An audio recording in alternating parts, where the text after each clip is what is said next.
It's been an exciting week for soccer in this country. Canadian Championship games galore, MLS and CPL action, national team roster announcements. Oh, yeah, and a new league and new clubs to talk about. We got a lot to discuss, so let's get right to it. This is Footy First.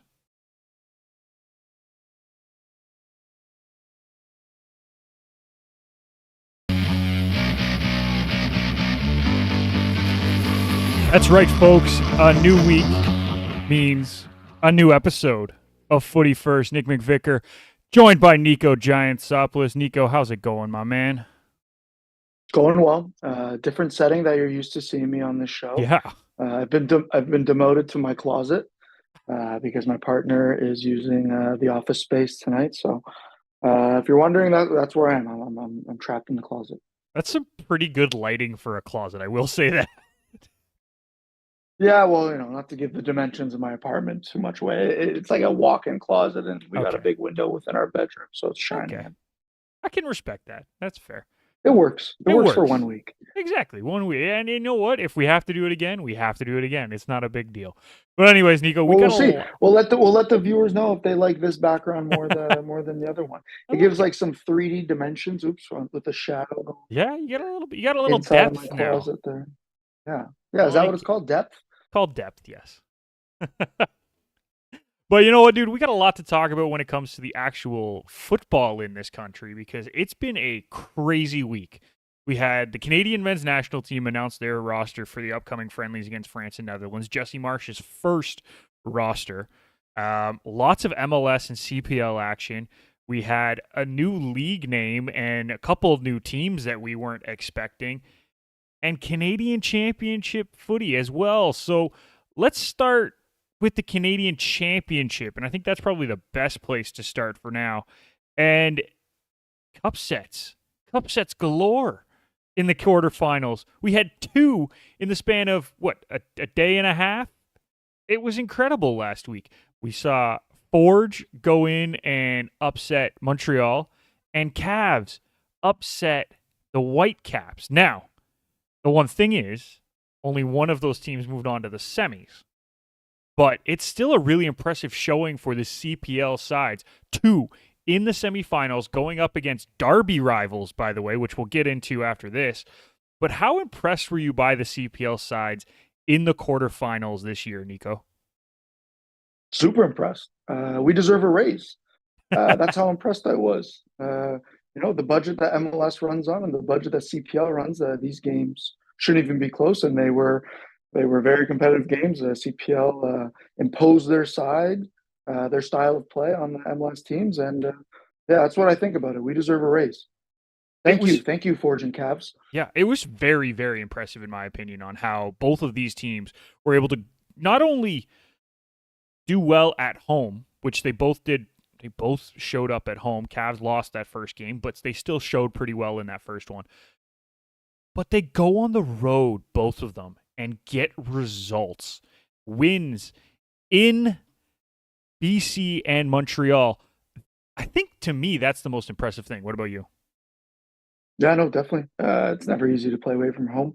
Again, there is something to say, when these CPL teams go to the MLS teams' home stadiums, you do get up for it a bit more. There's that special occasion playing in an MLS stadium.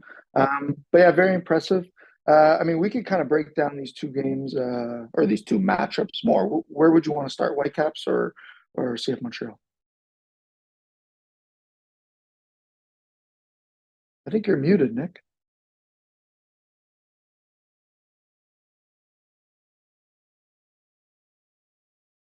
I can't hear you.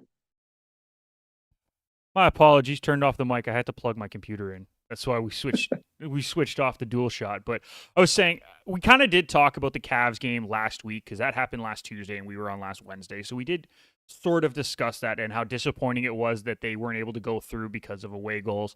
Um, I don't know if there's a whole lot more that I need to add to that game. Is there anything you wanted to add to that game before we moved on? Because I think we should talk about that Forge Montreal game. Definitely. I mean, two things. I mean, it came out that Vanny wasn't happy with how the Whitecaps performed, especially in the second leg. One thing Whitecaps fans need to be thankful for is they're happy that Levante Johnson showed up for the first leg, scores a brace, so they win that game 2-1. So then the loss at home isn't detrimental and kind of ends their cup run, which wouldn't have been good. I mean, I know they're after trying to get a three-peat there. So thank him. But on the other end, for Cavs, um, I think this is the way it turned out. This is the best case scenario for them. They beat an MLS Whitecaps side, which is great. So they go on that, but they don't advance, which in theory sucks. But and we're going to look at the tables later in the show. If you look at where Cavs are in the table, I think it's now time that they can just solely focus on the league and start getting as good of results and performances as they have in the Canadian Championship. So those are the two main points when you look at the Cavalry Whitecaps matchup. Yeah, and as much as you want to say that Cavs probably deserve to go through based on how they played over both legs, because I do think that they probably deserved better than a loss in that first leg at home, whether you agree with that or not. I thought they played really well, and I thought it was probably an even match, and I expected the Whitecaps to go home and beat them just because they were going home. Cavs looked really good on the road, and they played really well, and they showcased their talent. And you're right. Now they get to go and focus on the league where they haven't had the best start to their season in league play. That's a very, very talented team. I saw some rumors of people wanting some changes to be made to the 11. I don't know if that's really needed. I think that 11 is very, very strong. Give it a few more games if they're still struggling. Absolutely, you make some changes to the 11. But I think this Cavs team is better than they've shown in the league, Niko. And I really do expect them to bounce back and continue to play well moving forward. So you're right in the fact that I think being able to now focus solely on the league and really put everything they have into the CPL is probably the best case scenario for them, and not having to worry about another game in the championship is probably best. And now the Forge Montreal matchup. I'd love to kick it to you, get your thoughts, what you thought mainly of the second leg, and just overall with Forge advancing and beating an MLS side. Yeah, so I watched. I didn't get to see a lot of the first leg. I watched it back later, but I didn't get to see it live. I watched probably 75 to 80 minutes of this match live. I thought Forge in the first half was going to run away with the game. They just looked on the ball very, very good. Now, I say that I didn't think they were going to put up 4 goals because I do think that Montreal backline is better than giving up 4 goals regardless. I know they had kind of a weird game in the MLS yesterday, which we're going to talk about later in the show. But to me, that backline wasn't going to give up 4 goals in that match. But I do think Forge probably, I know, what was the final? 2-1, I think? 2-1. 2-1, yeah. They could have potentially put up 3. I think there was another goal in that for them. They didn't get it, but they looked so good on the ball in the first half. They didn't give Montreal a whole lot of possession, and even when Montreal did have possession, it didn't look confident because Forge was pressing every chance they got. Forge looked like the more complete side in a match with a team that is, I know technically in the Canadian pyramid, they're on the same level, but I think we can both agree that the MLS is a step up from the CPL in just confidence level and tactics and everything. It's a step up. It is, right? No, but like there are some players from the CPL who potentially could play in the MLS, but it's less than half, so it is a step up. The CPL side looked like the more confident and more complete side in that match, in my opinion. Definitely. I mean, confidence probably played a big part in Montreal's form in that game. But the biggest storyline I think coming out of that game was Forge go up 2-0 early, within the 30 minutes, and then there's that weather delay. That was It's weird. interesting. I mean, the weather delay went on for 90 plus minutes. It was so long that I waited, had the TV on. I'm like, all right, screw this. Are we I'm just doing gonna this or get up what? and turn it back on. And then finally, the game started back on. But and I kind of want to pose this question to you, Nick.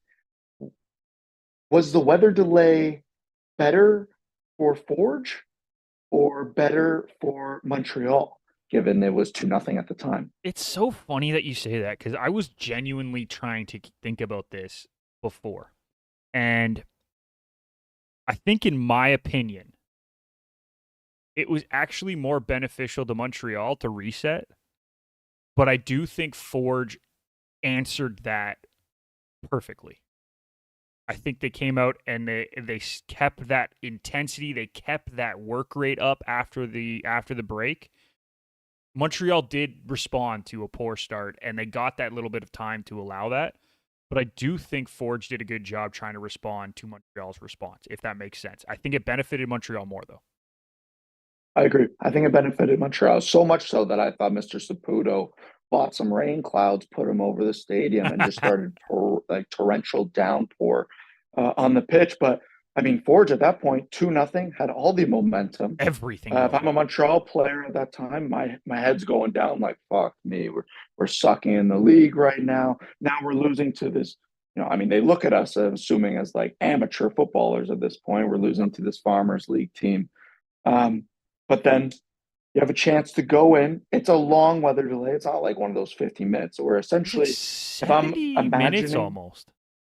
yeah, very long. So I'm imagining in the locker room, the guys are able to first cool off just from the going 2-0 down. Then they're probably chatting. Then the coach probably has a little speech. The guys are drying off, putting on new kit. You know, they're resetting now slowly as you're in the 45th minute, the 50th minute. You're now kind of forgetting, how shit of a start the game was. And then, by the time it's like, hey boys, we're about to go on, you go back on, you're almost feeling fresh. I think after a certain amount of time, you get essentially like a full warm up. So very much feels like it's a new game. The restart. Yeah, that's how I saw Montreal came. I actually think the opposite of you. I thought Montreal looked dangerous coming out of the weather delay, so much so that I have a group chat with a few other CPL guys within the league, and they were saying like, "Oh no, it looks like Forge is gonna lose this one here." Yeah. Fortunately, that's not how it did, but and credit to Forge. I think that's a very difficult situation to be put in and to bunker down and still get the W. Again, nothing that Forge does at this point surprises me. They're a great representation of what the CPL is. Um, yeah, overall, just a great result for Forge. And now they got another wicked matchup facing TFC, like you alluded to earlier. Yeah, and honestly, I think we are actually on the same page with that weather delay because I do think Montreal came out with a lot of pace out of the weather delay. But as I said, I think Forge, after the initial kind of jolt, did a good job sort of responding and weathering the rest of the game. So that I think that's why I said Montreal definitely benefited from the delay, but I was impressed with how Forge responded after that. Just want to make sure we're on the same page there, bud. But yeah, you mentioned Forge now moves on, and they're taking on TFC in the 905 or QEW Derby. I think it's QEW. QEW Derby. Yeah, QEW. And on the other side of the country, out in Vancouver, we have the Whitecaps hosting Pacific in the second of two derbies. Like this might be the best case scenario for Canadian soccer or Canada soccer because they get two derbies in the semifinal and then probably an incredible match in the final, regardless of who goes through. Let's say Forge makes it past TFC and they take on Vancouver, a team trying to go for the three-peat. That'd be unreal. Or you get Pacific coming out over Whitecaps potentially, taking on potentially TFC, a team who's on fire, and Pacific trying to prove that their one championship is more than just a fluke. Like, there's so many storylines here. 4 different teams with 4 incredible storylines trying to get to the final. I love these matchups so much. Or, hear me out, a Forge Pacific final, all CPL final, the way this Canadian championship is going, that's what my money's on. I think both these CPL sides are going to do the job in the semis, and we're going to get an all CPL Canadian championship final. And then we'll all be going to the bank next year and asking for a significant raise. And you know what? And I'll be leading the march. What's crazy to me is that doesn't even sound crazy to me. Like, I could see that happening. And on the flip side, I could also see what everyone expects with TFC and Whitecaps going through. But that would be an incredible matchup, the way both these teams want to win this championship. The way TFC's playing right now, lots of confidence. Bernadeschi getting in the stride. And Whitecaps trying to continue, trying to go for the three-peat. Like, there's just there's so much meat on this bone of the Canadian Championship. I'm so excited to see how these two ties play out. Is there one that you're more interested in to see how it kind of goes? No, like you said, it's just they're both derbies. They both got so much implication. CPL versus MLS. Uh, Canada soccer fans are very fortunate to have these two matchups, and I'm looking forward to it. Yeah, me too. I think I'm actually leaning towards the Pacific Vancouver game, depending on how Vancouver comes into that match. They've really struggled recently, and Pacific has been playing very, very consistently well. I'm not going to say they've been playing great, but they've been playing consistently well. If they come in with a little bit of confidence into that match, they could catch Vancouver early and put a lot of pressure on the Whitecaps. Yeah, but speaking of that, I'm curious to see the lineup that Whitecaps will put out for those games. Obviously, they rotated pretty heavily in both the cavalry ties, and squeaky bum time for them. Nope. So I wonder if they'll play the big dogs, or are they gonna stay and trust their bench and see how it goes. Anyways, that's a storyline that I'm curious to see. Me too. I'm on the same boat. So Niko, let's give our picks for the semi. Might as well. We have some time here. So let's start with TFC Forge. Who do you have coming out of the tie? I'm sticking to what I said. You're I going got all Forge. CPL. All right. All CPL final. I think I'm So going. no need to ask. No need to I ask don't even me have to the other ask the other one. matchup. It's Pacific. All right. So for me, I think it's going to be TFC coming out. As good as Forge has played, TFC is just on a roll right now. But I will take Pacific in the other one. I like the way they're playing right now. They look really, really structured.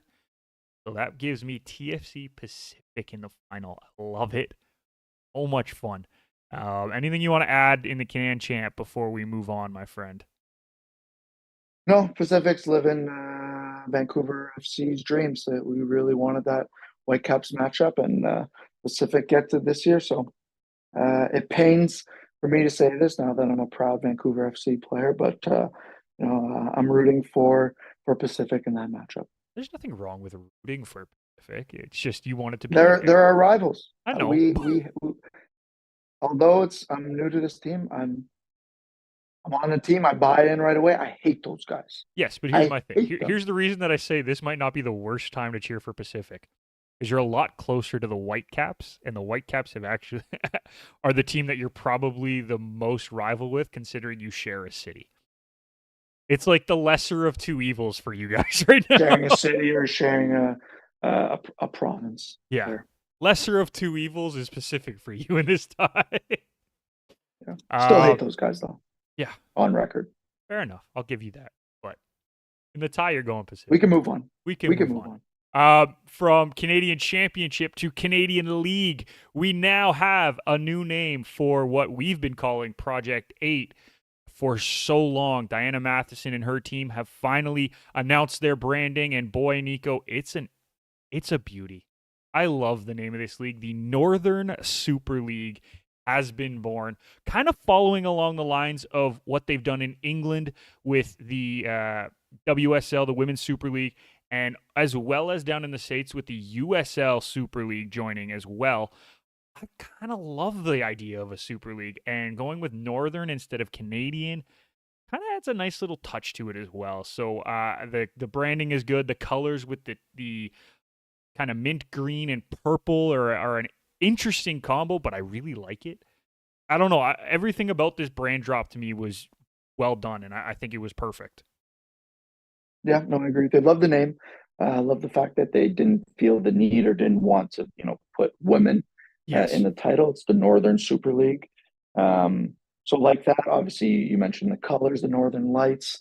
Good. I like using the word Northern. I mean, after the Raptors have really, galvanized We the North, I feel like I'm sure it has in the past, but with our generation and in sports now, Northern just now has that extra connection Yep. to Canada. Like that, saw some of the merch. some hats that I saw. Diana Matheson, I'm sure you're listening. Send them my way. Give you my PO box, my address, whatever you need, Nick, as well. We can both rock them. I could rock them to the next game. I could rock them on the show, whatever you want. Love the hats, like the merch. Yeah. And then six teams.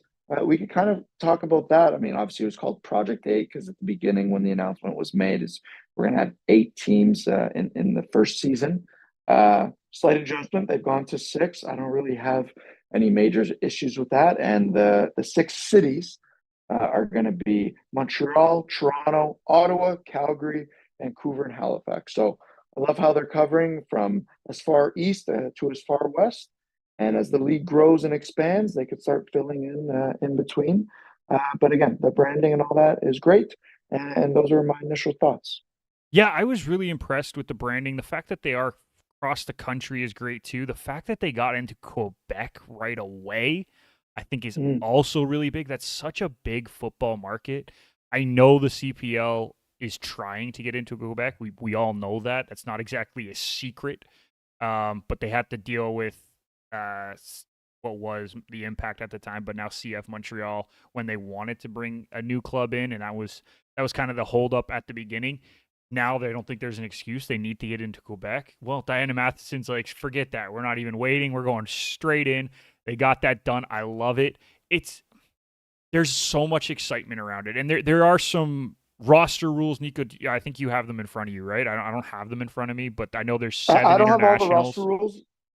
Yep, seven so very similar to CPL. We're allowed seven internationals. They haven't specified, the breakdowns of those seven internationals. For example, in CPL, we need an international that's under 23 or something. There's all these Right. random age rules.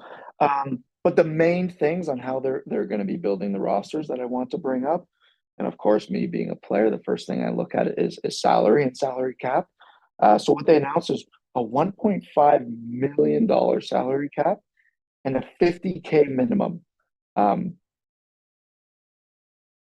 I mean, just to put it out there, the CPL league minimum is 30K, That was and 33. Didn't it go our up?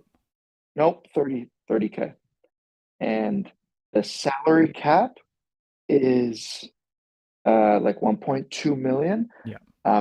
Ours is broken down differently as well, whereas the players have a certain portion of that salary cap, and then the staff Yeah. also take a piece of that salary cap. So I wonder the 1.5 million with the Northern Super League, is that strictly player salaries, or is that going to be also staff? Again, that's a question I will pose. I know you don't have the answer. I don't have the answer, but Yeah. for No idea. future fans, look forward to how that's going to be broken down. And 50K minimum. Let me tell you a quick story about the Canadian Premier League in 2018. Um, Canadian Premier League was announced. It was clear that it was going to be kicking off in 2019. First thing is players asked what salary is going to be like. We were told, not officially, but through the grapevine, that the minimum salary is going to be 40, 45. Like, okay, that's pretty good, for playing like a sport as a living. That's not bad. We're happy with that. Then, 8 months before the season was about to kick off, I started hearing, I think it might be like 35, 30. Okay, maybe I get a second job. This no, okay, not bad. Then finally, by the time the league kicked off, I believe there was no league minimum, and I know guys that were making 14K for a season. So, in saying that, it sounds great that right now they're saying the league minimum is going to be 50K.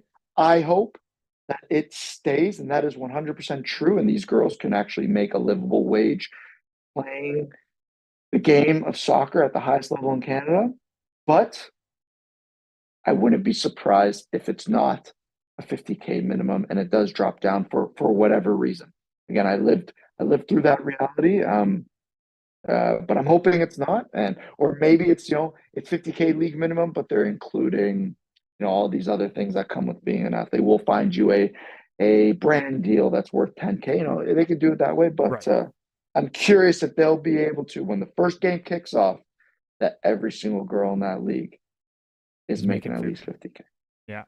It's going to be interesting. And the other thing that I kind of was surprised by, that I didn't know this at the time, but when the MLS started, their salary cap was lower than the 1.5 that Northern Super League is suggesting that they're going to have as their salary cap. Now, I know that's 6 years ago now, 27 years ago now, so taking Inflation. inflation and everything, but it's cool that the number is higher than what the MLS even started with. Like they're going big for this, and I love that. They're not kind of just tiptoeing in and trying it out.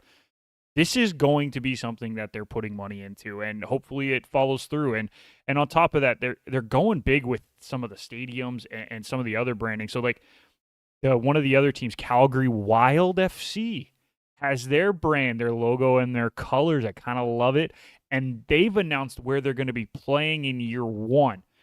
I only said year one, but they're going to start in McMahon Stadium, the 35,000 seat stadium. But like, I know they're not going to fill that. I get that. I'm not expecting them to fill that. But the fact that they're going big and saying, hey, we're not going to put a cap necessarily on how many people we expect to show up, like, that's good. I get you look a little skeptical to what I'm saying, but like the problem is that you're either going with, and Diana Matheson even said this in an interview today with Canada Soccer Daily, you're either going with a 3,000 seat stadium or a 35,000 seat stadium in Canada. That's kind of where we're at right now. That's all we have. So they're saying, okay, well, we think we're going to be bigger than the 3,000 seat. Like that's what we're hoping for. That's what we expect. So we're going to go for the 35,000, not expecting to fill it, but we're not putting a cap of 3,000 on our fans out of the gate. We want to see how many people we can get in here. And that's why they only signed a 1-year deal to go in with McMahon Stadium. I love the idea behind it. I get you're a little skeptical just because, Niko, and I understand that, but I was more skeptical not about the size of the stadium. I mean, I hope they sell it out twice yeah, and there's people lining up outside. I'm more skeptical about the playing surface. We had a couple training sessions they're back putting in new turf in. 2019 on. Okay, that helps things. Yeah. Well, like I think And Calgary, like the Stampeders, were already planning on putting new turf in. So when this team came and said, "Hey, we'd like to use your stadium," they're like, "Perfect, chip in for new turf." of course, okay, well, I didn't know that, so that's good because the surface there was terrible. Yeah. It was FC Edmonton 2019, Yeah. terrible. But I'm also hoping I never see football lines when they play. That's got to be a goal that they really need to try to keep. I know that's difficult, but listen, that's the standards. It's going to be streamed. Everything from a visual point of view needs to look sharp. So I was more worried about the playing surface of McMahon Which Stadium. is But you tell me they got new turf. that's Listen, I've I been read playing that on today. Valor's Let's Field. see if it actually goes through. But that's what I read is that's part of the deal is that they're putting new turf in anyway. So That works in. yeah, I'm just glad that they're going big and not putting a cap on how many people are going to be able to watch these games live, because this could be a huge opportunity to see some incredible Canadian women's talent across the country. And I don't want to put a cap on it. That's why I was really happy with the CPL when they were going with these 8,000 seat stadiums instead of 3,000 seats, right? And I love that Hamilton or the Ford team is playing out of Tim Hortons Field. And I love that Valor is playing out of, what's the stadium? It's changed names like 3 times. The one up in Winnipeg, whatever. The CFL IG Field. It used to be called Energy. IG Field. Yeah. I don't even know what it is anymore. I think it's changed names, but I'm going there this weekend, so I'll let you know. yeah, let me know, please. I love the fact that they went with a big stadium when the CPL started, because I didn't want to put a cap on how many people were going to see these games. Yeah, I know you have to scale it back after that. I get that. But to start, go big and hope for the best, and then adjust for what the reality is. And I love that. So I can keep going on about it, but I don't think I need to anymore. Look forward to hear more. We got to get either Diana Matheson, Steph LeBay, someone involved in the Super League now, and because again, there's so many more questions. Where are the games going to be streamed? Where am I going to be able to watch it? It's a great That's going to be the next. That's going to be the next big question that they're and the next announcement that they're going to probably come out with. So again, slowly as the year, they're going to have all these big announcements. I'm looking forward to it. And I can't wait to see some of the color schemes that we get because we already got the Calgary one, which no, but there's actually a reason that I like to see it. Like I want to see what the color combination matchups are going to be, but I also want to see why they're going with colors. Like if you think Calgary, right? Every team in Calgary's red. So what did Calgary do? They went with the red, but they also added a second color that is not Calgary in my mind. But I love it. They went with a deep purple to counteract the red. I'm a big logo fan. I'm a big jersey guy, right? So for me, like to see what they kind of come up with and to see what they're going to utilize for each of these cities, a couple cities that already have teams in them, are they going to try to match what's already there? Or are they going to do their own thing like Calgary Wild FC just did? I'm interested to see. I want to see more. So I can't wait to see the rest of the drops this summer and into the fall and into next year when we get to see this league kick off. The way you talk about colors there just makes me think that you were an artist in your past life, a painter to be exact. Oil painting Yeah, oil is probably what paintings. you were doing in Yeah, your probably past a life. little charcoal too. I think I went with some charcoal in the past. I do love the whole concept of making a brand and everything. So I'm interested to see that. Anything you want to add about the Super League before we move on here, Niko? Because we got a fun segment coming up next. No, no, just looking forward to where we are going to be able to watch this league. Yeah. And again, I'm pushing the same note that CPL is pushing. Hope it's on TV. Needs to be on TV. That's the best way to promote a league. So TSN, Sportsnet, The Score, probably miss CBC. I'm hoping one of those big Canadian networks step up and stream this league, and then maybe throw on CPL as well. Maybe they could do a dual deal here. Maybe I could help pitch that towards them. Yeah, I really hope it's not the Score because the Score is no longer on TV. But I'll give you the other three. Any one of those other three work. Yeah, I do. I got you. But yeah, no, I agree with you. We need to get it on TV. We need to get it accessible to people so that people understand what's happening and where these kind of matches are happening so people can get out to them. Like if you don't get eyes on the product, you're losing opportunity to grow the product. From a new league to a new idea that we had. And me and Niko have been going back and forth about a few ideas that we want to start for the show. And one of them is talking a little bit more about keepers and how do we get keepers more involved in the conversation? Because I personally think keepers are an underappreciated entity in Canadian football. They're not given enough. Preach. They're not given enough airtime, whether it's on TV, whether it's in radio, whatever. Whenever the coverage is happening, we're talking about the top outfield players. We don't give a whole lot of love to the keepers. Well, one thing we decided to come up with was why don't we build the perfect keeper from CPL keepers? And I decided I was going to defer this one to you, being that you are a keeper in the league and you have your experiences. So, Niko, we are going to build the perfect CPL keeper. And the way it's going to work, I'm going to give you the intangible list. And we're going to go one by one down the list. And you're going to tell me who you have and why for that specific intangible. Are you ready? I'm ready. I love this. All right, let's do this. Let's get into it. Our first intangible of the day is the frame. Whose body size, whose shape, everything do you really want in your perfect CPL keeper? There's a couple bodies that come to mind. Jan Fillion, big, large frame. Ran Yesley, thin, long, tall. But I think the perfect mixture of those two guys would be Emil Gazdov. Great answer. 6'4", thicker boy. Looks like if he's in the gym a bit more, he could just become an absolute monster. So when I go home at night and I just, please, dear Lord, please give me the body. I am saying, please, Lord, give me the body of Emil Gazdov. I want that long frame. It'd make my life so much easier. But yeah, I'm building a top goalie. I'm giving him Emil Gazdov's body. Gadov. I'm calling you. I know. I see that now. That's not Emil good. Gadov. That is That's not his good. name from now on. Yeah. Gadov. Yeah, no, I love it. I think that's a great shout there, Niko. He's one of the guys who I would think for this exact answer as well. So I'm glad I was on the right track with your mind. He's a big dude and he commands that box really well with his frame. So I agree with you. I think he's a great pick. Number 2 on the list is distribution. Which keeper has the best distribution, whether it be via the hands or via the feet, getting it out of their box, getting it out there quickly? Yeah, so like you said, it's all kinds of distribution. Again, two keepers really came to the forefront of my mind, and I've been fortunate to work with the both of them, and that's Marco Carducci and Callum Irving. Both of their distribution is good, uh, but if I'm being honest, Callum Irving's feet are on a whole different level. Left, right, out of his hands, side volley, short range passing, long range passing. His goal kicks go about 75 to 80 yards.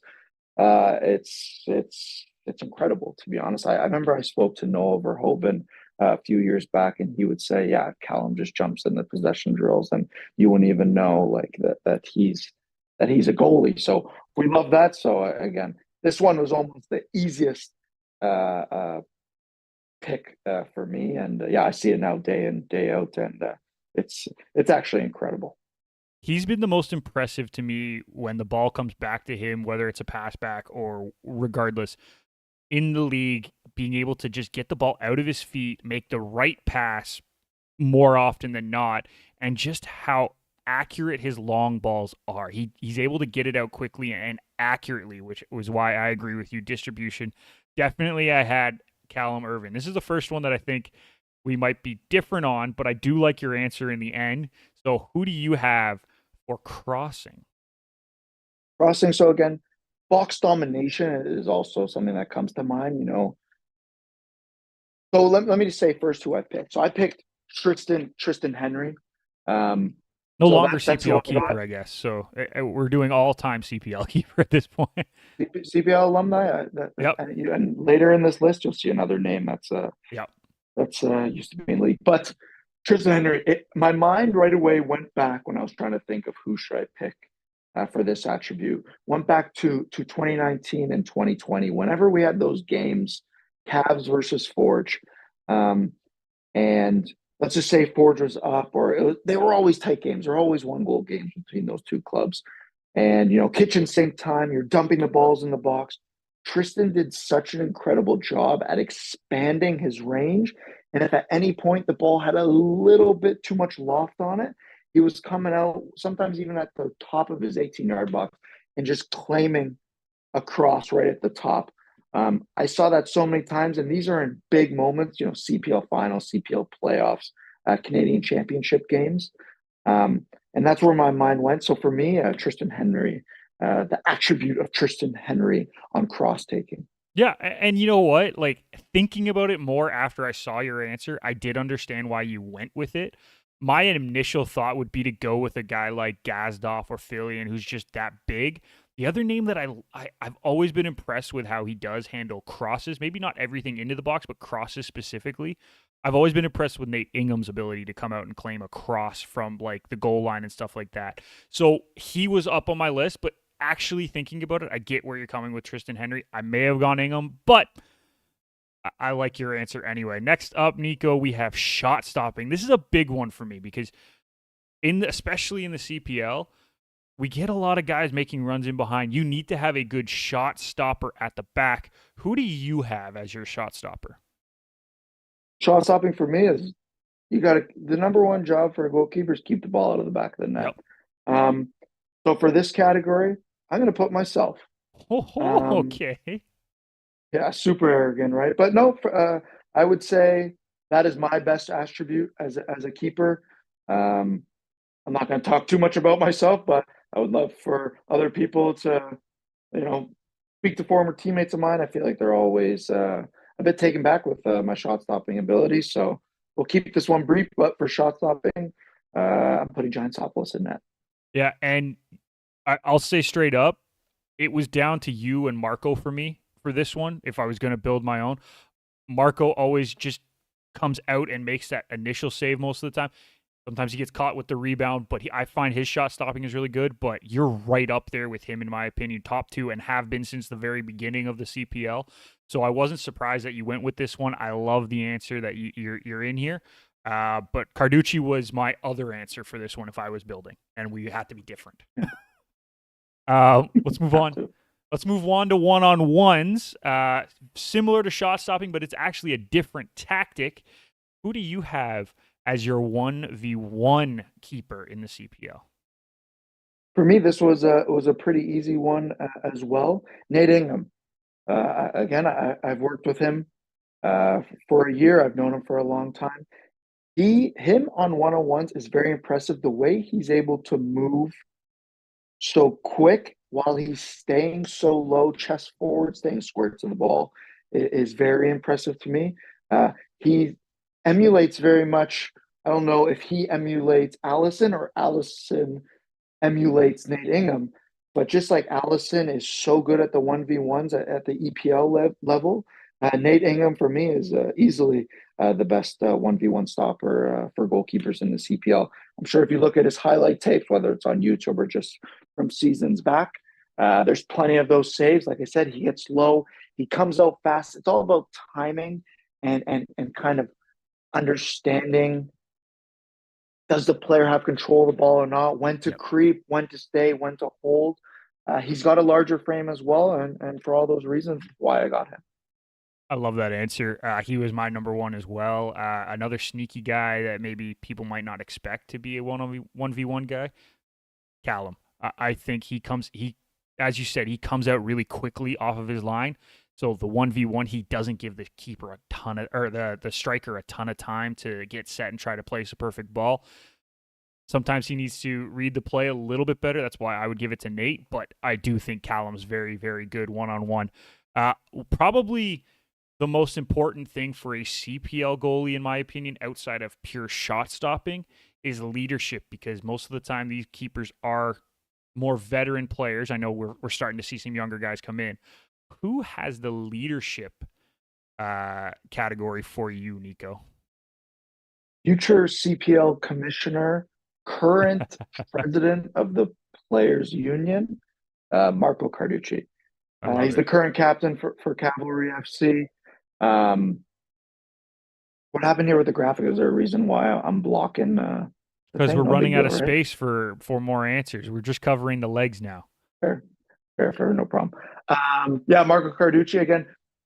Great person in the locker room. He's a huge presence also in the Calgary community. I think that isn't spoken about enough, and all those factors come down to leadership. If I ever have a daughter and she wants to date Marco Carducci, that is who I would allow. Any one of my sisters they want to date Marco, I would say yes in a heartbeat. That just talks about the man that he is, and he's a leader and a captain of one of the best CPL franchises. So for all those reasons is why. And keepers are natural leaders. They're the voice from the back. So that's why it's for anyone that's wondering why is leadership an attribute for a goalkeeper. That's why. And Marco, for me, gets the leadership attribute. This was an easy one for me too. Marco was the obvious answer. This guy just he embodies what a leader should be. He's vocal. He has the time to talk to everybody. If you have the chance to sit down and talk to him, he just gives off that kind of presence of a true leader.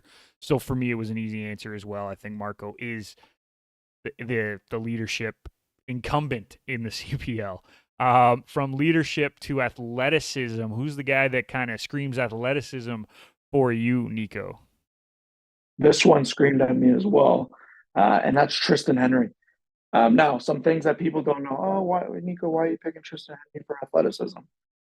For one, let's point out the save of the year last year, sprinting back 20 yards, jumping back, tipping the ball off, over the crossbar, and then Yep. crashing his face into the post. That screams athleticism. What some attributes that people don't know? This guy is one of the fastest guys at Forge. When you do the testing at the beginning of the year, Tristan is number one or number two at Forge every single year. I never heard of any goalie that's ever been one or two. Steve Clark, who's an MLS goalkeeper, plays for the Houston Dynamo. I heard that he once came second in the yo-yo test, which is for goalkeepers, one can only dream of doing that, or it's a nightmare. I don't know how you want to word it, but yeah, Tristan can jump the highest and he's the fastest. Besides his style of play, and you could just see it in all the saves that he makes in games. You know, those physical testings at the end of the year. If the keeper's anywhere near the top of not only jumping but sprinting, Tristan Henry gets athleticism from him. It's incredible to see when he's actually like showcasing that athletic ability. This guy is unreal. And there's a couple other really incredible athletes that are keepers. I think Callum is also one that is pretty athletic as well. Nate, to some degree, is also Nate's, one. Nate's athletic.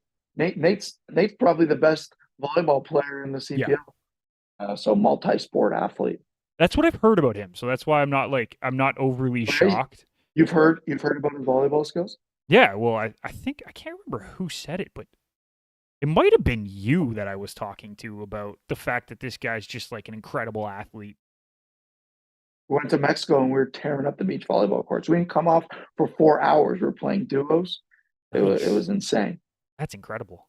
Yeah, I don't know if you told me I that just made that up. necessarily, but yeah, no, I've heard he's just like an incredible athlete. So I'm not shocked by that by any stretch of the imagination. Um, and I guess for me, I have to give it to Tristan just because of what we've seen in the past and what we've seen even in the future. Like I think he's still a guy who has a ton of athletic ability in him. He's not too old at this point. That he still is probably the most athletic if he was still in the CPL, of course. Like let's make that very clear. Let's move on, Niko, from athleticism to penalties, something that we don't always see in the CPL, but we've seen a lot more in CONCACAF and Canadian Championship matches. Who for you is the best penalty stopper of CPL keepers? Yeah, I think some names came to the forefront on this one. I think Christian Oxner from the early Ooh, days good of call. Yep. CPL. I mean, he made some big stops on penalties. Nate Ingham has had some big saves in game penalties. Obviously, I had my success in penalties over the last few years as well. But a name that has to be number one is Jonathan Sirois. He Wow. had an unbelievable streak in the CPL, making, I think he had three penalty saves in one season. And for a guy that isn't the largest keeper, when a penalty was called and he's standing in that goal, he looked 8 feet tall. It's amazing what, a presence and a history of saving penalties can do in that moment. And yeah, he played the games as well. He had his tactics where he's staying in the line. He kind of baited right and then dove left and made some big saves. He did that to Osaze Di Rosario in 2021. But yeah, those are kind of the moments that came to my mind when thinking of this attribute. So for me, Jonathan Sirois, now CF Montreal keeper, but CPL alum, he takes the penalty for me. Yeah, I'll give you that one. I'll allow it. He is one of the best for a reason. He has that ability to just mess with the kick taker's mind. Something that you're very good at as well. I will give you that, and that's why I think I had you top three when I was sort of putting my list together before everything. Um, I think it's an underrated skill to be able to mess with a kick taker, and something that a lot of goalkeepers maybe don't focus on. But being able to get in someone's head is one of the hardest things to do. And we've actually had conversations off air about this, you and me, Niko. So I think Sirois was one of the best for a reason, and I expected nothing else from you to put him on this list. Um, Now a little bit more fun. Let's go some fun characteristics here. And we're going to start off with swag. Which keeper, in your opinion, my friend, has the most swag in the CPL? You use the word swag. You can use the word style. I've also heard the word steez. I knew you were I've going to go never with used that Steez. in my life. But again, why is this important? We're getting hurled abuse 24/7 If we lose a game, it's the goalie's fault. If we get scored on, it's the goalie's fault. We make 10 amazing saves, one mistake, and we lose.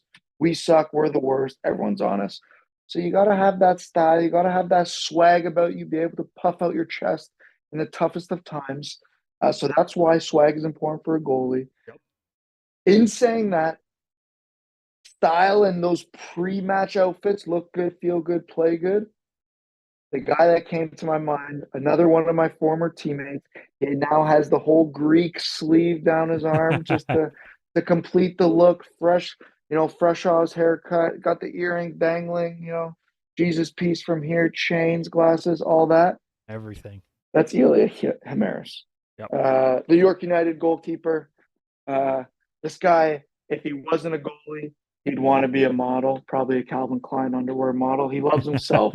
But I'll give him. He's got style. He's up with all the latest trends. And yeah, he's. I don't know if he's ever having a good day, a bad day. His swag is unbreakable, and that's why he got this. That's why he's my pick for this. I love it. I love it. I'm all for that answer. I like it a lot. Elias with the swag. From swag to personality, something that is just as important off the pitch. Who is your personality leader among the keepers in the CPL? Again, personality, another thing that a goalkeeper needs to have. They need to be unique, but at the same time, not too unique where they rock the boat. Yeah. The goalkeeper is always a very, an eclectic character. Yeah. And I feel like you need to be well liked in the locker room. And in saying that, personality, the pick I have here is Mark Village. Again, a former CPL goalkeeper, now a CPL goalkeeper coach for Vancouver FC. I knew him, again, we talked about Marco Carducci earlier about leadership. With leadership, it comes a good judge of character. Yep. Every single time in 2019, whenever we played Pacific, Mark Village and Marco would dap each other up. Hey, how's it going? Good luck today. Hope all's well. And they go off. And I didn't know Mark Village at all. I obviously knew his name, but didn't know him personally. I'm like, oh, what a nice guy. Marco's talking to him. Marco seems to get along with him. Okay, that's a good sign. And now getting to know him a hell of a lot better, working with him every day. Most likable guy ever. I mean, if somebody says a bad thing about Mark Village, I'm more judging the person that says a bad thing about him. This guy probably doesn't have one enemy on planet Earth, maybe some one of his, ex-girlfriends, who knows, but there's not one person that could hate this guy. Great guy. He is a glue in this Vancouver FC dressing room. I think he plays roles well of connecting with the players. Yeah, connecting with the players, but also, having that boundary of being within the staff. I think he plays that role very well. It's a difficult line to toe, but he does that well. And yeah, personality. What would I want? I want the personality of Mark Village. Yeah, and it's funny because I've only ever heard good things about Mark from multiple keepers, players, everyone in the league, just in like passing conversations. So I'm not shocked you went with this. I agree with you that keepers need to be unique, but in my opinion, they need to be unique and personable to have their most success. You need to be able to get along with teammates. You need to be able to be part of the team while also being that kind of unique character, kind of your own sort of thing. Those are the guys that end up having the most success because they're able to adapt and be part of the team still, regardless of what's going on. And Mark, I've only ever heard good things about him. So that's a great pick. All right, last one from the non-field of play sort of thing, and it's the hair category. There's some interesting hairstyles across the league. I think we can agree with that when it comes to keepers. And there's not a whole lot of you, by the way. There's 16 or 17, I guess, technically this year. If we go back, you're probably alumni as well. I know, but if we're going back, we're probably looking at what? Maybe 40 keepers across 6 seasons. Right? There hasn't been like a ton of players, but there's been some really unique hairstyles. Who do you have as the hair of your CPL keeper? Why is hair important for a CPL goalie attribute, you asked? It's the most stressful position on the field. It might be the most stressful position in the world. Um, so in those moments, we're pulling our hair out. A lot of us, if you look at us, our fullbacks are bombing on. We're playing a very offensive brand of football on our head tops. So I'm going to need a good hairline, a good head of hair, but also can show versatility. Yeah. Long hair, short hair. It's cold in the winters. Give me that long hair. It's hot in the summers. Let me buzz it right off. The person that comes to mind, Nate Ingham. Nothing really much needs to be said. I've seen him in a man bun. I've seen him with a buzz cut. The guy's got perfect hair, has the eyebrows to match. So for the hair, I got Nate Ingham. I love it. Yeah, Nate has great hair. That Marco graphic. also up there. Both your former teammates, I think, are both high on that Super. category list. Yeah, I was envious of the both of them. Yeah, I'm not shocked by that. um, great job there, Niko. And to give the full list and the video there, you can kind of see Yeah, let me see our that. full guy.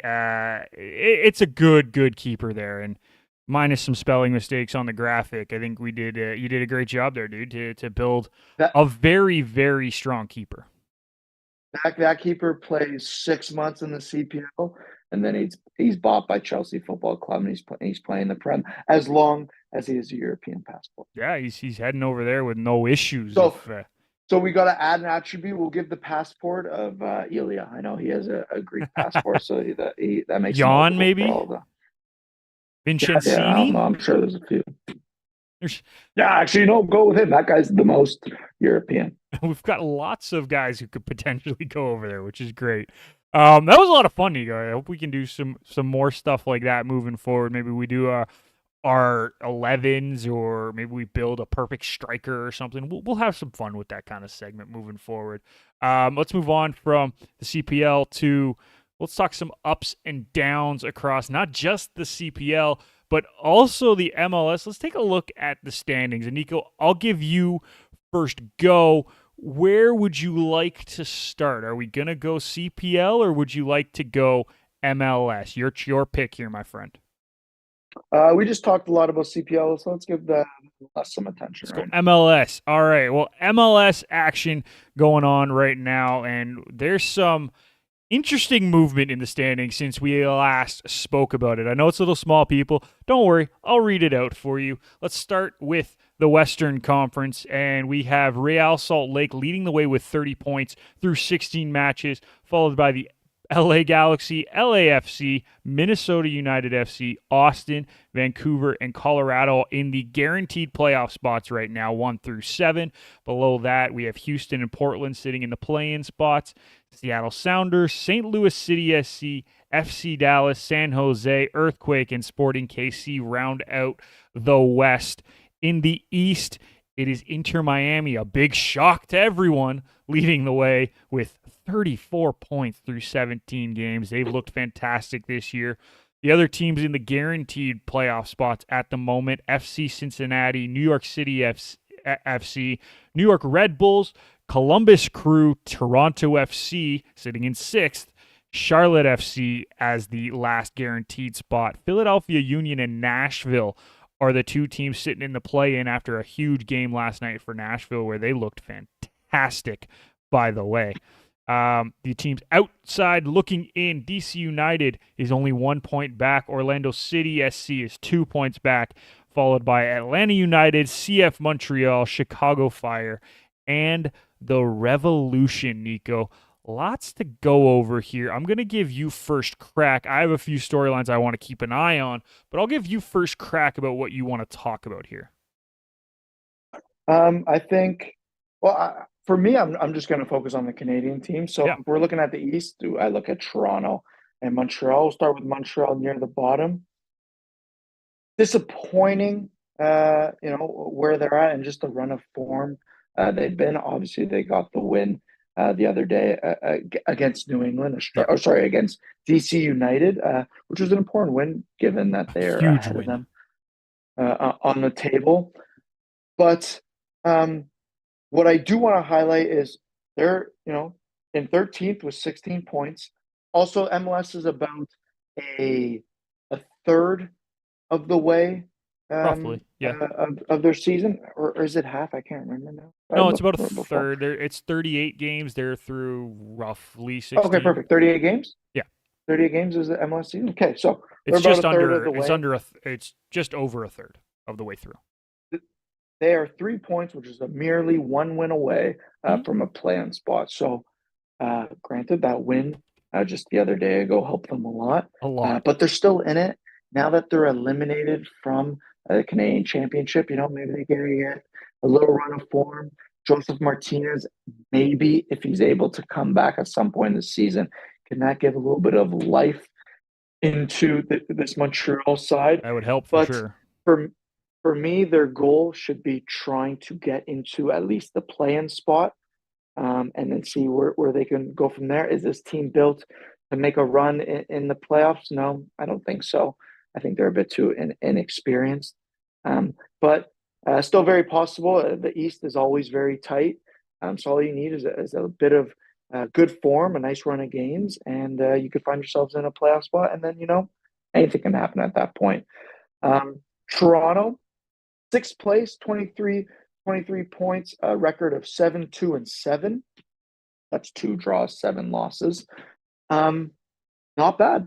Again, with how much they're spending, they should be a lot higher. I still believe they're the highest spending team, maybe outside of Miami now with the super team that they got going They there with have the two Messi and highest co. salaried players, but I don't think they're the highest individual spending team. I believe you're right. Inter Miami, LAFC are also up there for spending just by team, but TFC does have the two highest salaried players. So they should be higher with that. But granted, where they were last year, I said earlier or a few shows ago that mid-table get if they can get in the top five, that's a very very successful year with TFC. So they're right in that area of the standings. Good spot. Can they do better? Yes. Do I think they will do better? Yeah. Herdman's giving me a lot of belief. Um, and yeah, I want to see them start getting results with the teams that are ahead of them at the table. They're doing well, teams under them, but I feel like they're struggling a bit with the Inter Miamis, the Cincinnatis, the New York Cities. Can they get some big results from them? Yeah, Nick, it's an interesting question about that. And I think the one thing I point to right now is that's a little bit concerning for me for TFC is their goal differential. Because in my opinion, I think they've been scoring really well, but the fact that they have a 0 goal differential through 16 matches is a bit of a concern. I'm not going to say it's a full blown red flag and press the big red button for alerting the media, but 0 goal differential is something that I'm like, that's concerning. Where all the other teams in the top half, outside of Charlotte, are positive, TFC 0. That's just a bit of a concern for me. But again, there's still lots to play for, and I know they didn't start off with a ton of wins. Now they're kind of reeling off. They reeled off a bunch of wins in the league. I think they're in a bit of a rut right now. I should say I'm going backwards here. They've lost 3 of their last 5 matches in league, but it's a little bit of a concern for me. I do think they have the ability to be a playoff team, as we mentioned. That middle pack, maybe sneak into the top 5. That's kind of where I expected them to be when we saw the lineup and when we saw the guys start going and start playing better. So yeah, I kind of like where they are right now, considering everything that they've been through. Montreal, it's so I'm shocked. I'll be honest. it's so interesting with the TFC stat there. I didn't even recognize that the plus minus. But it's funny because their record is 7 wins, 7 losses, Yeah, and them having a 0 goal difference. It oddly makes a lot of sense. yeah, but they are a higher scoring team. I think they're fourth in the East in goals for, so that bodes well. But there's still some question marks, and I just need to see a little bit more clean defending as this season kind of progresses. Montreal, as I said, I'm a little bit shocked by how poor they've been this season. I know they do have 4 wins. I get that. I'm trying not to rag on them too much, but I expected a little bit more defensively, I think, from this side. And they've given up the most goals against in Mhm. the Eastern Conference. And I believe they're second most in the entire MLS, only trailing San Jose Earthquake, who we all expected to be a poor defensive team. So the defense has me a little bit worried with Montreal. And when I say a little bit worried, I mean very worried because I expected the defense to be better and they're just not. So them being at the bottom of the standings has a lot more to do with the defense and not as much to do with the offense, in my opinion, because they've scored 21 goals in 15 matches. Like, if you do that by standings in the East, they're in the top half of the bracket, and they're actually probably sitting in a playoff spot if we're just going off of goals for. But it's the goals against that have buried them. And I need to see more from this defense, who I expected to be better, and I want to continue to see what we've been seeing from an offense that I didn't expect to be this good if they want to kind of turn things around. It really highlights the role that Camacho had for Montreal the years prior. I know he left midway through the season last year, but it seems like that's a role that they haven't yet filled in that back line. Between him and Miller both leaving throughout the last year and a half, I think that's a big loss along that back line for Montreal, and they just have not been able to fill it beside Waterman. Moving over to the West, you want to talk Vancouver. They were off to a really hot start, and they've cooled off. And when I say cooled off, they've kind of... Ice cold. They've gone ice cold. Yeah, that's the best way to put it. They're sitting in sixth. I'm falling out of my chair. I can see that. I noticed that earlier, and I was worried, but I was hoping we could get through the show. Looks like we're okay now. But it's funny because we're saying that they're struggling recently. They're in the exact same spot that TFC is. Sixth in the conference. Confidently sixth in the conference. I don't know what to make of this side because when they were going really well, they looked like they could beat everybody. And I even said that. I thought they could make deep runs in the Can Champ. I thought they were going to make a deep run in the playoffs. You cursed them. And now the last few weeks, I don't know what's kind of going on. They just don't look... That cohesiveness that we saw has kind of just disappeared. And that's not characteristic of this side, I don't think, because that's something that they've preached, is that how cohesive this unit is. And even Vanni Sartini has said that. So now I don't know what to expect from this side moving forward. I want to say that they're the team that I expected to make deep runs in the Can Champ and the league, but I just don't know anymore, Niko. I don't know. Yeah, I don't really know what to say either. I agree with everything you said. I mean, you pointed out the obvious. They had an extremely hot start. They cooled off. They did get a win, just the other day, but it was against the last place team in the West, so not overly impressive. And we're going to get to it later, but these next couple games are going to be big. The challenge out there is the next 4 games, try to get at least 3 wins. Yeah, and that could kind of shoot you back up to near the top of the conference. But in saying, how we were talking about Montreal, if you could just get a nice run of form, it could kind of shoot you up to the top. And the opposite with Vancouver, it's amazing what an early run of form can do. And it gave you that cushion where they were able to slip up, maybe more so because it was a much more condensed time of schedule with the Canadian Championship and midweek MLS games. So maybe that hot start gave them that bit of a cushion. But as the schedule starts to die down, once the Canadian Championship is over, they're really going to need to bunker down the league and start getting the wins and start playing that exciting brand of football that we saw at the beginning of the season. Yeah, I agree with you. And you mentioned their next 4 matches, Niko. I don't know if you've actually looked at the schedule coming up for them, but they have a few interesting games in here because they play the Colorado Rapids, who they're tied on points with right now. They're ahead because of goal differential. They do have a +4 goal differential at this point in the season through 15 games. They've also played 1 less game than the Rapids. Then they go on the road to the New England Revolution, the last place team in the Eastern Conference. So you're hoping to pick up points against that kind of a team like that. You're expecting. That should be the goal. So that's 2 of the 4 matches. Then they play the Portland Timbers, who are 3 points back right now of Vancouver in the West, and St. Louis City, who is 6 points back, but they have 2 games in hand. Or sorry, 1 game in hand on Vancouver, 2 games in hand on everybody else in the conference. Those are not like easy games. And yet we're sitting here saying that we both think that they need to win 3 out of the next 4 to kind of like build that momentum back up. They're not easy games to do that with.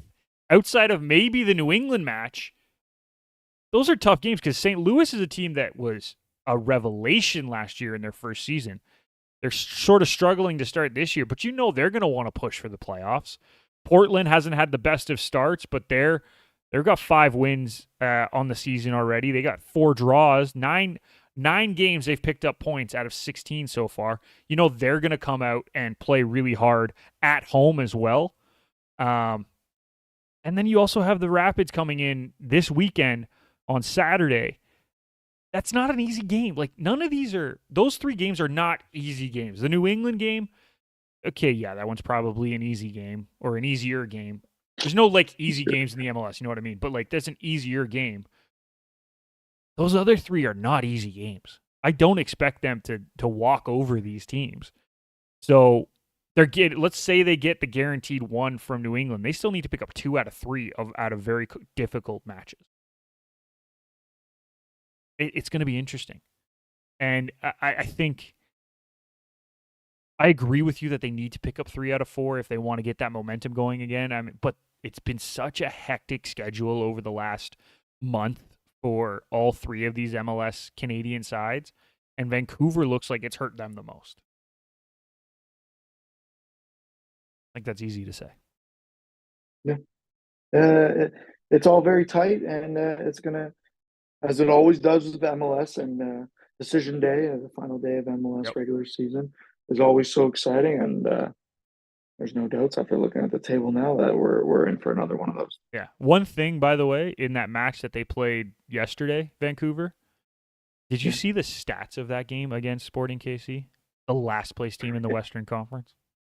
In the famous words of Wayne Gretzky, the great one, number 99, stats are for losers. So no, I didn't catch the stats. But what did the stats say, Nick? I was just a little disappointed with what looks like, if you're looking at the stats. I'm not saying that they didn't have good effort, but they got outpossessed 59-41 by the last place team in the West. I know they were trailing, so Sporting was trying to push forward, but still, they got outshot on target by the last place team in the West. That's the more concerning stat. Yes, technically, Vancouver had 14 shots, but only 2 hit target. Both of them went in. Sporting KC had only 8 shots. But they hit the target 3 times and 4 saves out of Takaoka.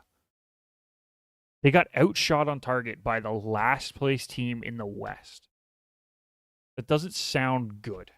I know they pulled out the win. Don't get me wrong, and it's important that they pull out those wins.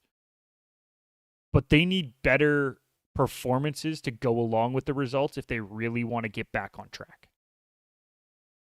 Yeah, win on the road after a midweek game. They'll just be happy to take the 3 points. But no, I see what you're saying. Yeah, and I'm not trying to rip on their win. They got a good win. They needed that win. But if you're looking at it, you want to see more and you want to see better kind of results from the result, if that makes sense. Better performance from the result. So, yeah. All right, Niko, let's move on to the CPL now, because we've talked a lot MLS, but it's time for the CPL action. And this standing's a lot easier because there's, only 8 teams, but let's get right to it. And we'll start at the top. Atletico Ottawa looking very, very strong. The super team that was formed in the offseason is living up to the hype so far. 5 wins out of 7 matches. 13 goals in 7 games is a great number for that side, sitting on 17 points. Vancouver FC, you guys out in the BC territory, holding down the fort. You and Pacific back-to-back 2 and 3 with 13 and 11 points respectively. And it comes down to the 2 Ontario teams outside of Ottawa, Forge and York, tied on 10 points. Forge with a game to play, obviously. Cavs sitting in 6th on 8. Valor with 4 points after their victory over Halifax. And Halifax, 0 wins through 6 matches and only 1 point to show for it. Niko, I know you probably have some thoughts.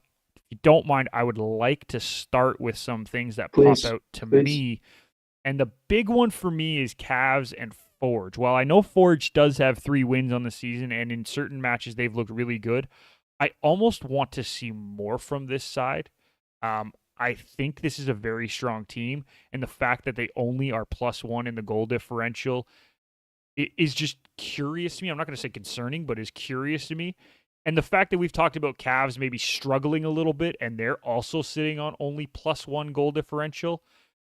The fact that Forge is sitting on +1 and they've played well is like, okay, that's a stat that kind of jumps out to me. Yes, they have points in 4 of their 6 matches.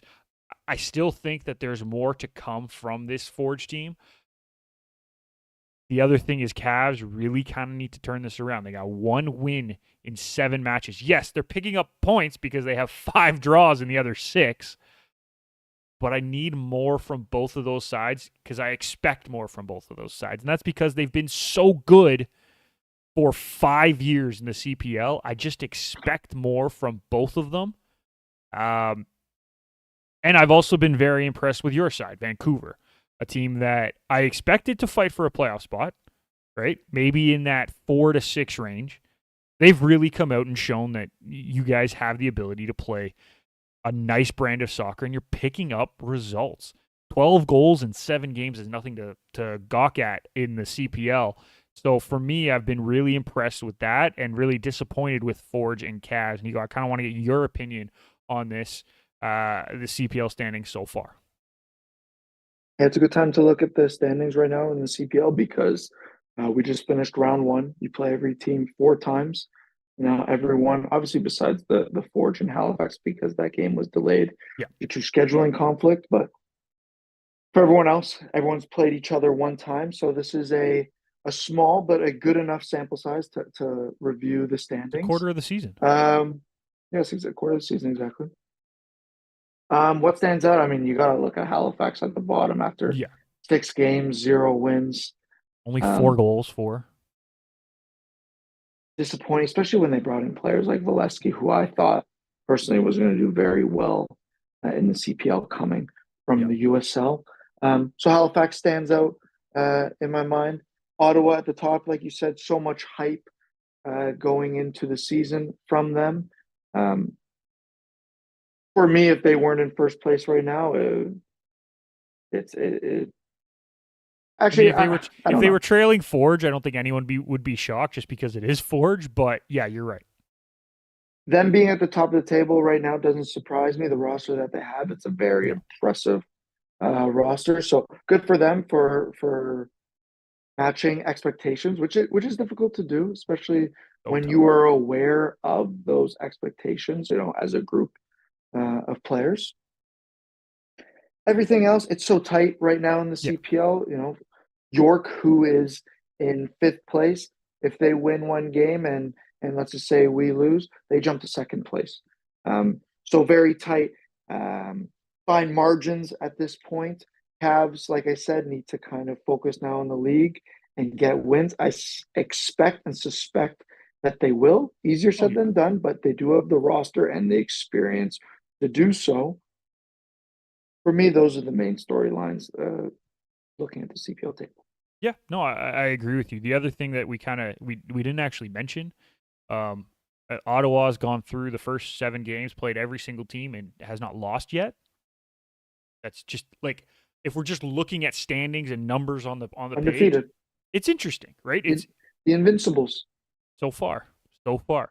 Another stat that I kind of was interested in, and I'm a stats guy, so like I kind of live off this stuff. Pacific are sitting in 3rd.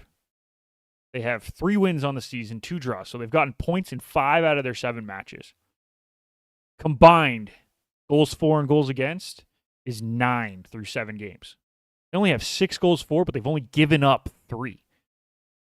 Their defense is playing really, really well. They're the best defense so far through 7 matches in the CPL. And the second place team is Ottawa with 4 goals against.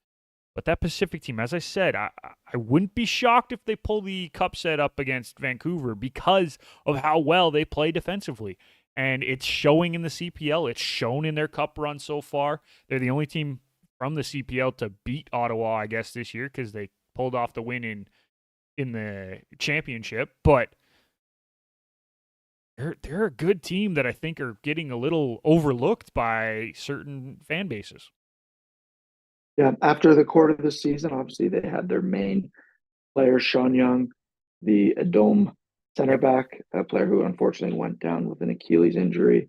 I'm curious now, once we're halfway through the CPL season, where Pacific will be. Yep. Will the injuries that happened to Pacific kind of be the storyline as to why they've dropped? Or have they shown that it's just their brand of football, their identity, their style of play as to why they're able to always be consistent and be a top CPL team? Time will tell.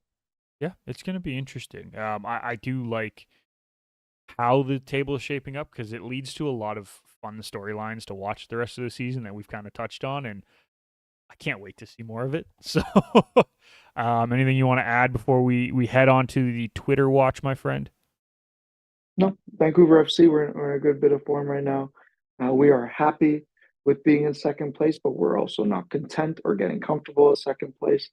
This team has not hit away from saying they want to be a championship winning team, and that is our goal. I'm sure a lot, if not all CPL teams, that is their goal, but I would we're hope heading a in the lot of right CPL teams direction. that's their goal. We're heading in the right direction, and us too, who also I feel like had a lot of expectations internally, just with the roster that we built. It's nice to see us so far doing well with those expectations. Yeah, And what also impresses me, again, just speaking about my club, my team, because I've seen them the most, obviously, I would hope so. is we started off well getting those 2 wins. Then we went through a bit of a rough patch, Yeah, and it's easy in those moments to kind of it's a slippery slope. You could just go down and down and down. yeah. We didn't get 3 results that weren't good. Then we steadied the ship by getting a draw, and then we got a win. That's a sign of a strong team mentality, and hopefully we could show more of that throughout the seasons because there is always going to be those ups and downs, but it's how you can stay even keeled during those moments. Agreed, 100%. It's been very impressive to watch your side kind of put together the season that they have so far. I mean, it's 8 games, I guess, technically, with the Can Champ game. It's been very impressive to watch. So there's so many storylines left in the PL season. The other one that we could talk about that we didn't really talk about is Valor. They pick up 1 win against Halifax. Is that kind of the turning point for their season? Or is that a flash in the pan where they get 1 win every once in a while, but it's going to be a rough season? That's a storyline that we got to keep an eye on moving forward over the next couple weeks. Let's hope it's a flash in the pan because, like I said, we play them this weekend, and That's why I said I the don't next want them couple to weeks, gain not any necessarily momentum. just this, but moving forward as a whole. It's going to be interesting If to you see. win, and then it's a flash in the pan because then you lose the next week, and then you win again, then it's just another flash in the pan. I guess it could be that, but we'll see. There's a bunch of flashes. lots of flashes, but not a whole lot of sustained lightning. Uh, let's Okay. head over to the Twitter watch now, okay, dude? Because there's been a lot of interesting things that we can talk about, and the one that I want to start with here, Niko, if you don't mind, is let's start with the Canadian men's roster because it's a big deal. Jesse Marsh drops his first roster ahead of the friendlies with Netherlands and France. I'm just going to read off the names and we could talk about it later. Theo Bair, Oh, Moises get ready for Bombito. this. Pardon? Go ahead. Go ahead. Theo Bair, Moises Bombito, Charles Andreas Brim, Tejan Buchanan, Matthew Chouanier, Derek Cornelius, Maxime Crépeau, Jonathan David, Alfonso Davies, Luc de Ugarols. I always get that one wrong. I will say that. Stefan Eustachio, Kyle Hybert, Junior Hoylett, Alistair Johnston, Ishmael Kone, Kyle Laren, Richie Larea, Tom McGill, Liam Miller, Kamal Miller, Jonathan Osorio, Samuel Piet, Jacob Schaffelberg, Dane St. Clair, Ike Ugbo, and of course, the man, the myth, the legend that is Dominic Zator. I really like this roster. I think they did a good job kind of bringing in some young guys that weren't part of teams in the past. I think this is a good opportunity to do that. The one thing I'm kind of interested in, not a whole lot of midfield depth.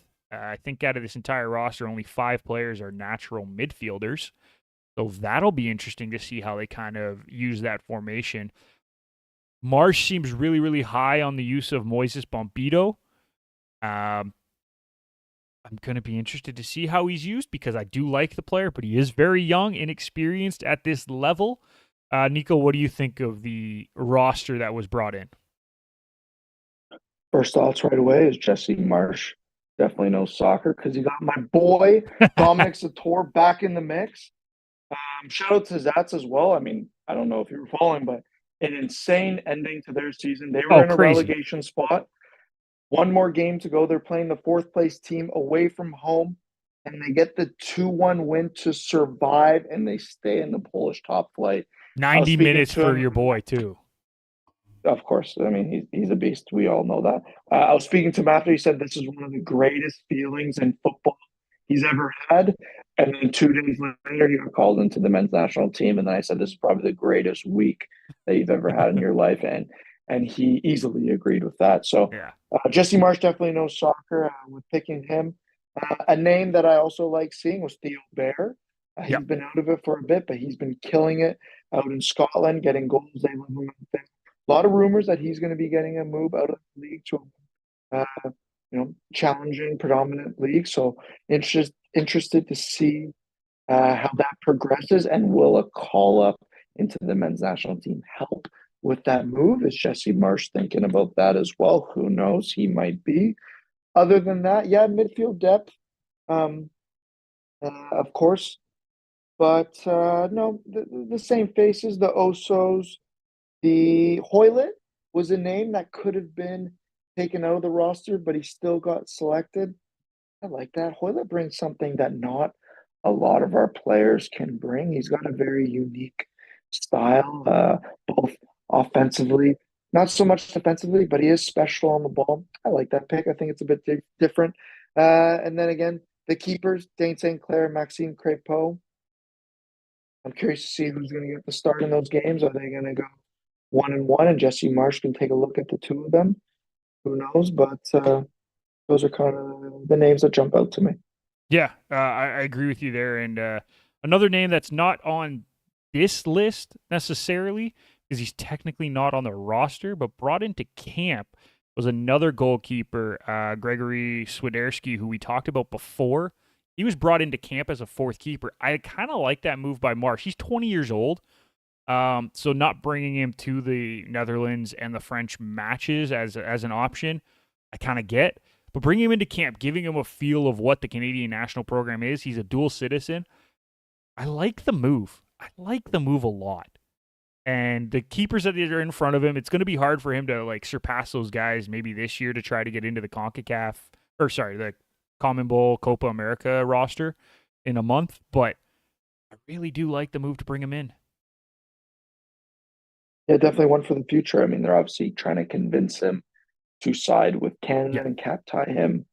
And we'll see. Yep. Jesse March, really big coach. Is I'm assuming with a name like that, France is the other nationality Yes. that he holds. Can't imagine seeing him break into the French national team roster. So Canada doesn't seem like a bad shot. I hate it because it's adding more competition to me. But bring it on. Bring it And all the best, on. and hope he enjoys his time. Kind of love that from you, buddy. From Canadian big news to Toronto City news. AFC Toronto had Toronto City Council unanimously pass a motion to explore the use of Lamport Stadium as a potential home for their no longer Project 8, because this tweet was sent out on Monday, but it's now the NSL side, AFC Toronto City. Also in talks as a future soccer field at Centennial Park, which would be used as a training ground for the side. Big news. Still don't have any colors or anything, but the fact that they're potentially using Lamport Stadium, I really like it. Historic venue, holds a little bit more than what York Lions Stadium holds at the moment. So it's an interesting spot, and it's a great location for a stadium in Toronto if they could potentially build it up to maybe a 8,000 person stadium at some point by adding stands around it. That would be ideal for not just AFC Toronto City, but if York decided that they wanted to move a little south, that could also be an option for them moving forward. So I like the idea. I like the thought. Maybe I'm not saying that York will do that, but the fact that City Council has unanimously passed the motion to explore the use of Lamport Stadium is a great option. Location, location, location. That's the number one thing that jumped out to me. Nostalgic site for a lot of Toronto-born soccer players, youth soccer players especially. Some big matches happen in that stadium. Some parental fights in the stands happen in that stadium. A lot of history. I love the spot. It's a Toronto team. Why not have a home stadium in Toronto? Makes a lot of sense. Yeah, I love it. I think it's great.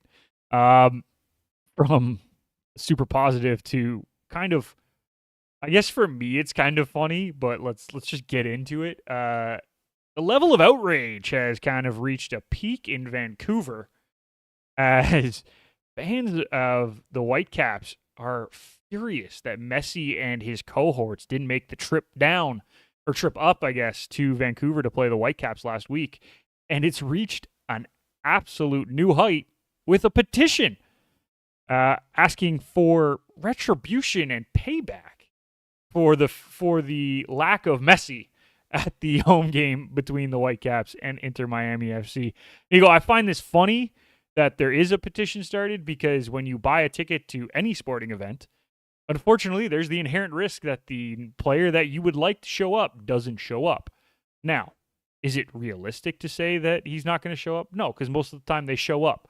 But we've seen it in the NBA. We've seen it a little bit in the NHL. We see it in the NFL at the end of the season. Sometimes players just don't play. Sometimes they rest. They're sitting on the bench. I know Messi didn't even show up to Vancouver, but I don't even think there's any grounds for repayment. Am I wrong here? Oh, this is ridiculous. A bunch of babies. The world has gotten so soft, but now they want a petition for this. Like you said, you buy a ticket, there's no guarantee that whatever players are going to show up will show up. You knew the risk when you bought those tickets. I feel bad for you, obviously, if you bought resale tickets for $600-$700, which is ridiculous. Less bad for you. Ridiculous. Yeah, I mean, again, if you had the money to buy the $700 ticket, you shouldn't be too worried. No. But yeah, I mean, the Whitecaps did all of you guys a favor anyways by at least telling you guys he wasn't coming. They didn't have to do that. Yeah, there's no need for them to say that. Help their fans out. Yeah. So enjoy your 50% foot long hot dogs. Shut up, have some beers at the game. It was still a sick atmosphere. You got 50,000 plus people at BC Place. And you saw a good game. Like, yeah, that's about as much attention I want to give this petition. Again, listen, I totally feel for the fans who paid that much. It's awful. I think resale prices are ridiculous in all sports. I mean, I'm in Toronto. Trying to get tickets to a Leaf game is just stupid. It's just not realistic for me in my current financial state. But you know the risks when you're buying a ticket to any match. Let's say he got hurt the game before, right? Like, thankfully he not hurt bad. Like, I know he technically does have a knock, right? But that's why he didn't come, is they were trying to rest him for a busy week this week. They got 2 matches this week. Like, understand how sports work. They're not going to be able to play every game sometimes. Sometimes they pick up a knock and they need to rest. I get it. I don't blame the teams. It's just how it is. So I think it's hilarious. I think it's funny, but we'll move on. Last one, not so good story coming out from Unity FC. Statement coming out from Victory Chimbusho about racism taking place online towards her. She's dealt with it many times. She finally came out with a statement. It's not good, and I'm going to read part of the statement, Niko, and then we'll talk about it. But in the statement, they say, soccer is a sport that has no room for racism or discrimination. It is unacceptable to receive a call from your coach warning you about someone using racist slurs against you online. Soccer has always been my sanctuary, a place of safety and joy, but now it's being tarnished by those who seek to use it as a weapon of hate.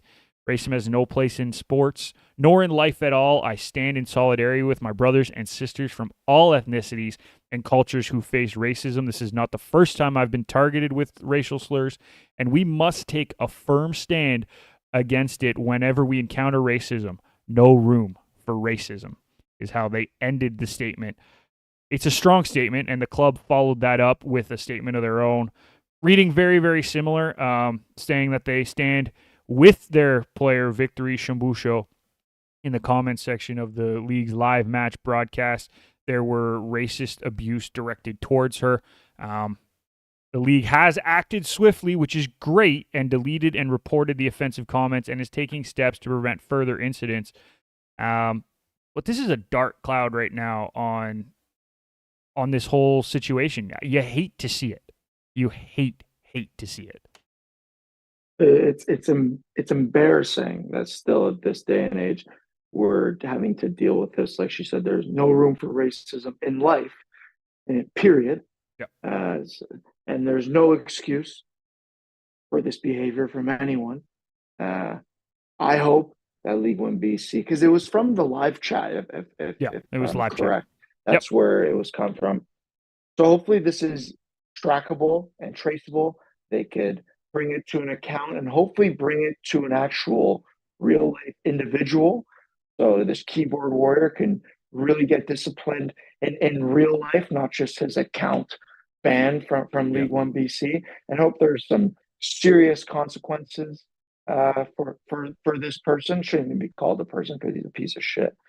They're a piece of shit, I should say. But no room for it. And yeah, that's all I wanted to say. It bothers me so much that this is still a problem that is occurring in all walks of life. But I hope I hope it's very harsh, the penalty, whoever it may be. Agreed. And let's move on to something more positive, Niko. What are we watching this week? I know I started last week again. Do you want me to start one more time, or are you going for it this time? I'll be short and sweet. We just saw on the table that Whitecaps, Vancouver Whitecaps, and Colorado are very close in the standings. We are now looking as Whitecaps fans for them to pick up momentum. They just got 3 points on the road. Now are they able to pick up a win at home facing Colorado? That's the game I'll be watching. I love it.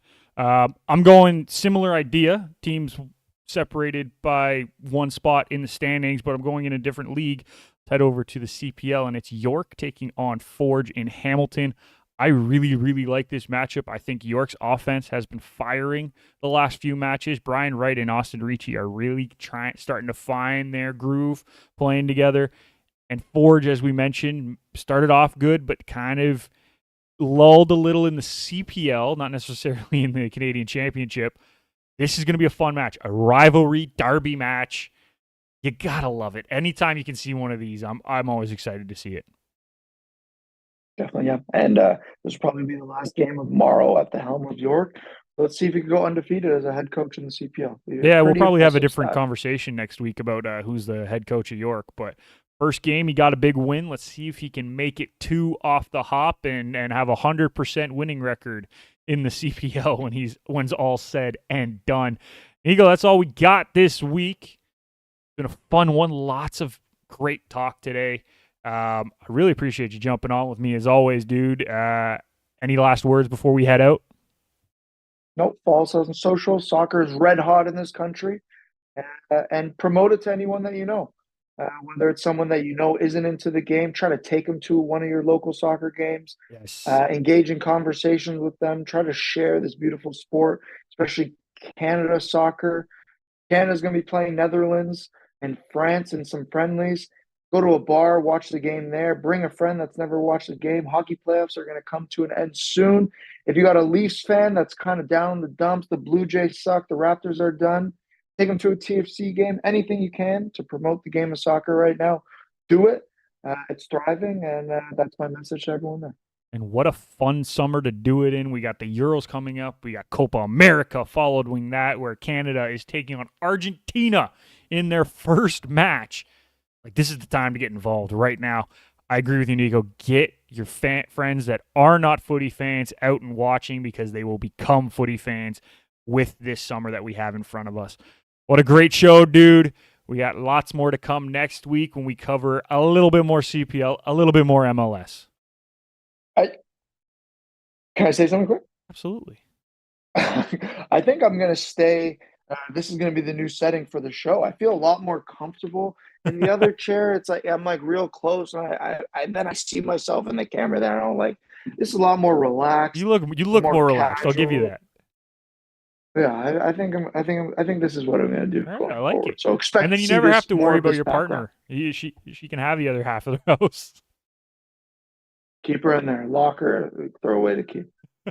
I love it, dude. All right. Well, we got to go. Make sure you follow us on all of our social medias at Footy First Show on Twitter, Instagram, and TikTok. Don't forget to also subscribe on the YouTube channel and follow us wherever you get your favorite podcast, Apple, Spotify. We also are on iHeartRadio as well. Make sure you check them all out. We got more content coming for you next week. Until then, thank you for listening. Thank you for watching. We'll see you next time.